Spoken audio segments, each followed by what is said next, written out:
ஒரு டீச்சரால பிள்ளைகள் முதலாவது ஒழுக்கத்தை தரணும், இரண்டாவது பிள்ளைகள் முழுமையான கல்வியை தரணும், மூணாவது பிள்ளைகள் படிச்சதோ படிக்கலையோ உங்களுக்கு வாழ்க்கையை பத்தி சொல்லி தரணும். இந்த ஏ லெவல் முடிகிறதோட பிள்ளைகள் உங்களுக்கு யாரும் பாடம் எடுக்கிறது இல்லை. நீங்க இந்த 18 வயசுல படிச்ச படிப்பத்தான் பிள்ளைகள் நீங்க 60-70 வருஷம் வாழ்ற காலம் பயன்படுத்த போறீங்க. அப்ப பிள்ளைகள் இந்த 3 விஷயமும் ஒரு டீச்சர் தான் அமையாது. இந்த 3 விஷயத்தையும் எந்த பிள்ளை பயன்படுத்துதோ அது கட்டாயம் சக்சஸ் ஆன பிள்ளை. இந்த முதலாவது விஷயம் பிள்ளைகள் ஒருத்தருக்கு குவாலிட்டின்றது கட்டாயம் தேவை.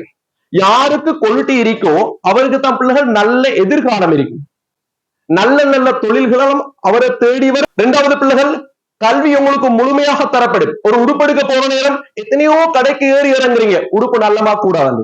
ஆனா நீங்க எப்பயாவது பாக்குறீங்களா எந்த சேர்த்த ரிசல்ட் வருகிறது, எந்த சேர்த்த இந்த பிள்ளை அனுப்பணும் இல்ல, பிள்ளை விரும்புற சேரத்தான் கடைசியில முடிவு எடுக்கிறீங்க. அங்க ரிசல்ட் வருகுதா வரலையா எதையும் பாக்குறல்ல, அவங்களோட கூத்துகளுக்கு கண்டும் காணாம இருக்கிற டீச்சர்ஸ பிள்ளை விரும்புது, அந்த டீச்சர்ஸ பேரண்ட்ஸும் விரும்புறாங்க.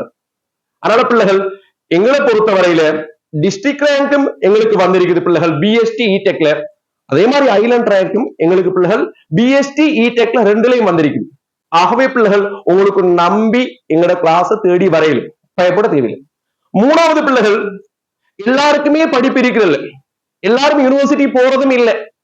அப்ப யூனிவர்சிட்டி கிடைக்காத பிள்ளை என்ன செய்யறது, வாழ்க்கையை பத்தி சொல்லி கொடுக்கணும். மிக முக்கியமா இப்ப உள்ள பிள்ளைக்கு யூனிவர்சிட்டி கிடைக்காட்டி நாங்க எப்படி வாழ்றது, பிள்ளைகள் அந்த வழிகாட்டலும் இந்த 2 வருஷமும் உங்களுக்கு தரப்படும். அப்ப ஒரு டீச்சர் தால பிள்ளைகள் நீங்க எதிர்பார்க்கணும் ஒழுக்கத்தை சொல்லி தரச்சரி, இரண்டாவது முழுமையான கல்வியை தரச்சரி, மூணாவது பிள்ளைகள் வாழ்க்கை எப்படி நாங்க முகம் கொடுக்கணும், எப்படி வாழணுங்க விஷயத்தை சொல்லி தரணும். சரி, இந்த 3 உங்களுக்கு கிடைக்கும் பிள்ளைகள். தச்சியல பிள்ளைகள் உங்களுக்கு கல்விதான் கிடைக்கலன்னு வைங்களே, ஒழுக்கத்தையும் வாழ்க்கையும் நீங்க படிச்சு கொள்ளணும். சும்மா யோசிங்கள பிள்ளைகள், ரிசல்ட் வந்ததுக்கு பிறகு பிள்ளைகள் பேரண்ட்ஸ் எப்போதும் உங்களை தவறு சொல்ல மாட்டாங்க. சார் ஏமாத்தி விட்டாரு, சார் பொய் சொல்லிட்டாருன்னு. பிள்ளைகள் எல்லா டியூஷன் டீச்சர் மாதிரியும் என்ன நீங்க ஒப்பிடவான, பேரண்ட்ஸ் கவலைப்படுறது நியாயம். ஆனா விடத்துல நானும் நீங்களும் இதை உணரலன்னு சொல்லிச்சேன்னா பாதிக்கப்பட போறது பிள்ளையின் எதிர்காலம். ரிசல்ட் வந்தது பிறகு பேரண்ட்ஸ் யாராலும் மனசால கவலைப்பட்டா 2 பேரும் எடுத்த பாதிக்கப்படும்.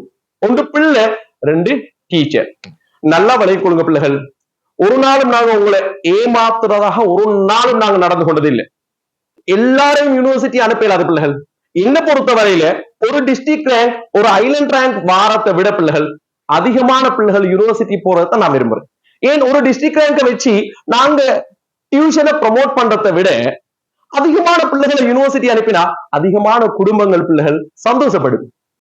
அவர்ல தங்கி வாழ்ற குடும்பம் இருக்குது, அதுகள் குடையாகும். கட்டாயம் பிள்ளைகள் நீங்க எங்களுடைய தொழில் சமூக சேவையாக அமையோடும் சொல்லி எந்த டீச்சர்ஸுக்கு நீங்க பிரார்த்திக்காட்டியும் எனக்கு நீங்க பிரார்த்திக்கணும். இது உங்களோட பொறுப்பு. உங்களோட தாய் தகப்பென்ற கண்ணீருக்கு கவலைக்கு நான் பொறுப்பில்லை.